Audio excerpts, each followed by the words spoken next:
नमस्कार. महाराष्ट्राचे राजकारण या यूट्यूब चॅनलमध्ये तुम्हा सर्वांचं स्वागत. या यूट्यूब चॅनलच्या माध्यमातून आपण महाराष्ट्रातील लोकसभा तसेच विधानसभा मतदारसंघाचा आढावा घेतलेला आहे.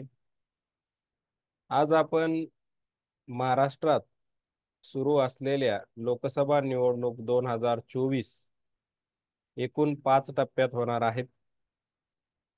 त्यापैकी मागील लेक्चरमध्ये आपण पहिला टप्पा, दुसरा टप्पा आणि तिसरा टप्प्यातील मतदारसंघ यांचा आढावा घेतला होता. आज आपण चौथा टप्पा, जो की 2024च्या 13 मे रोजी मतदान पार पडणार आहे, ज्या लोकसभा मतदारसंघामध्ये, त्या लोकसभा मतदारसंघाचा आपण आढावा 3 टप्प्यात घेणार आहोत. कारण या चौथ्या टप्प्यात एकूण 11 लोकसभा मतदारसंघामध्ये मतदान होणार आहे 13 मे रोजी. त्या चौथ्या टप्प्यातील 3 लोकसभा मतदारसंघ आज आपण बघणार आहोत.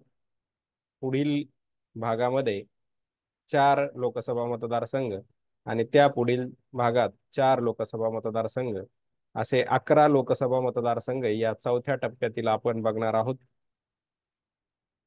भाग 1 मध्ये या चौथ्या टप्प्यातील 3 लोकसभा मतदारसंघ, त्यामध्ये नंदुरबार, जळगाव आणि रावेर या 3 लोकसभा मतदारसंघाचा आढावा घेणार आहोत.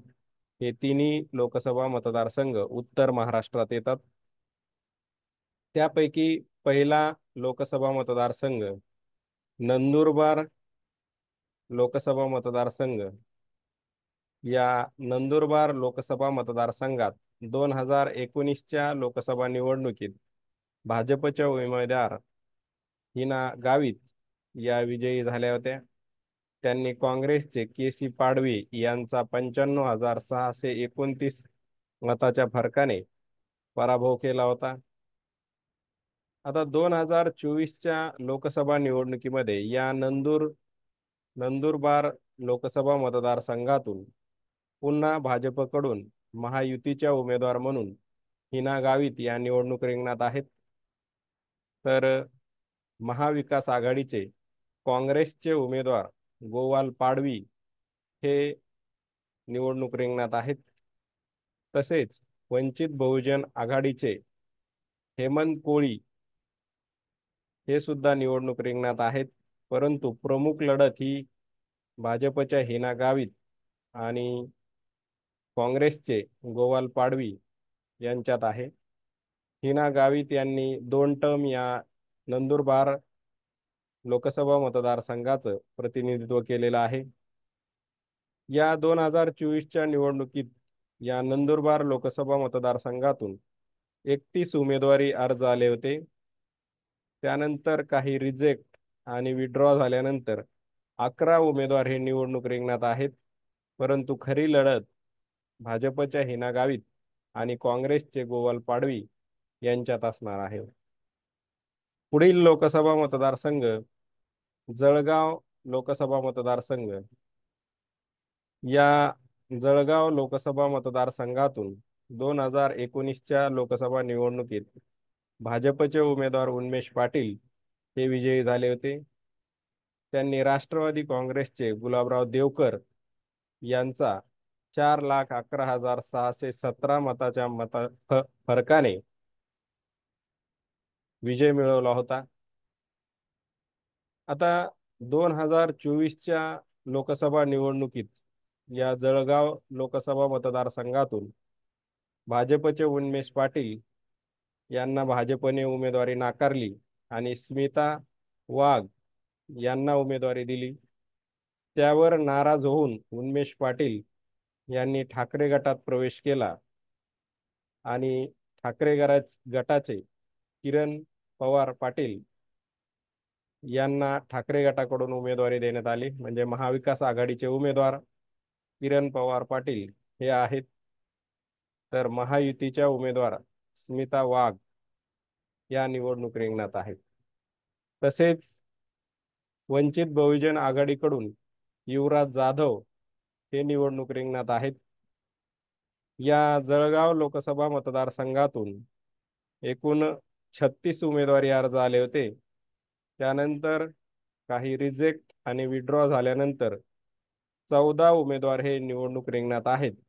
परंतु खरी लढत ही महाविकास आघाडीचे किरण पवार पाटील आणि महायुतीच्या उमेदवार स्मिता वाघ यांच्यातच प्रमुख लढत असल्याचं आपल्याला दिसून येते. पुढील लोकसभा मतदारसंघ रावेर लोकसभा मतदारसंघ. या रावेर लोकसभा मतदारसंघामध्ये 2019च्या लोकसभा निवडणुकीत भाजपच्या उमेदवार रक्षा खडसे या विजयी झाल्या होत्या. त्यांनी काँग्रेसचे उल्हास पाटील यांचा पराभव केला होता. 3,35,882 मताच्या मताधिक्याने रक्षा खडसे या रावेर लोकसभा मतदारसंघातून 2019च्या लोकसभा निवडणुकीत विजयी झाले होते. आता 2024च्या लोकसभा निवडणुकीत पुन्हा रक्षा खडसे यांनाच भाजपने संधी दिली आहे आणि महाविकास आघाडीचे राष्ट्रवादी काँग्रेस शरद पवार पक्षाचे श्रीराम पाटील हे उमेदवार आहेत. तर वंचित बहुजन आघाडीकडून संजय ब्राह्मणे हे निवडणूक रिंगणात आहेत. या रावेर लोकसभा मतदारसंघातून एकूण 45 उमेदवारी अर्ज आले होते. त्यानंतर काही रिजेक्ट आणि विड्रॉ झाल्यानंतर 24 उमेदवार हे निवडणूक रिंगणात आहेत. परंतु खरी लढत ही भाजपचे रक्षा खडसे आणि राष्ट्रवादी काँग्रेस पार्टी शरद पवार पक्षाचे श्रीराम पाटील यांच्यातच प्रमुख लढत असणार आहे. तर थांबूया आज आपण इथे. या चौथ्या टप्प्यातील पुढील लोकसभा मतदारसंघाचा आढावा आपण पुढील भागात घेणार आहोत. तर थांबूया आपण. धन्यवाद.